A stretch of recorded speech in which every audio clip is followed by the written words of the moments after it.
obtained the required majority, His Excellency Khalilur Rahman of Bangladesh has been elected President of the General Assembly at its 81st session. 40 বছর পর ইতিহাসের পুনরাবৃত্তি। বিশ্ব রাজনীতির বৃহত্তম মঞ্চ জাতিসংঘের সাধারণ অধিবেশনের সভাপতির আসনে বাংলাদেশ। নিউ ইয়র্কের স্থানীয় সময় সকাল 10টার দিকে শুরু হয় ভোটাভুটি। বাংলাদেশের পররাষ্ট্রমন্ত্রী খলিলুর রহমানের বিপরীতে ছিলেন সাইপ্রাসের পররাষ্ট্রমন্ত্রীর বিশেষ দূত আন্দ্রেয়াস কাকুরিস।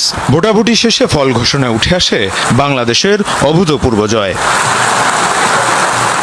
সদস্য দেশগুলোর মধ্যে 99টি দেশ ভোট দিয়েছে বাংলাদেশকে। নিকটতম প্রতিদ্বন্দ্বী সাইপ্রাসের প্রার্থী আন্দ্রেয়াস কাকুরিস পেয়েছেন 91 ভোট।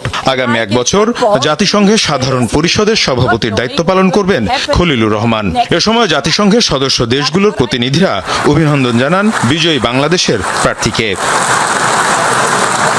দায়িত্ব পালন করা নিয়ে বিভিন্ন পরিকল্পনার কথা জানান সাধারণ অধিবেশনের নতুন সভাপতি।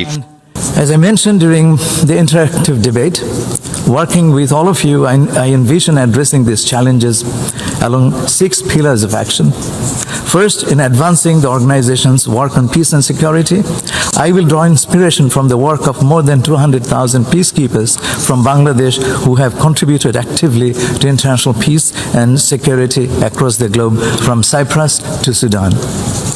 Building on my country's experience, I would uphold the Assembly's moral and political authority and champion a holistic approach to peacekeeping and peace building that prioritizes prevention and political solution, strengthens peace building and protects civilians. I intend to work closely with member states on how we can prevent another lost decade of development and protect the vulnerable people in developing countries. On the implementation of Agenda 2030, with the SDG Summit 2027 in mind, I will work with you all to accelerate implementation of SDGs that are lagging or regressing. এদিকে বিজয়কে বিশ্ব সম্প্রদায়ের কাছে বাংলাদেশের গ্রহণযোগ্যতার মাপকাঠি হিসাবে দেখছেন প্রধানমন্ত্রীর পররাষ্ট্র উপদেষ্টা হুমায়ুন কবির।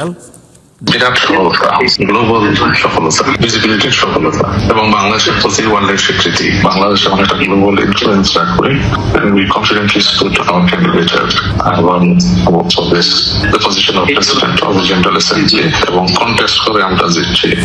এর আগে 1986 সালে জাতিসংঘের 41তম সাধারণ পরিষদের অধিবেশনে সভাপতির দায়িত্ব পালন করেছিলেন তৎকালীন পররাষ্ট্র সচিব প্রয়াত হুমায়ুন রশিদ চৌধুরী।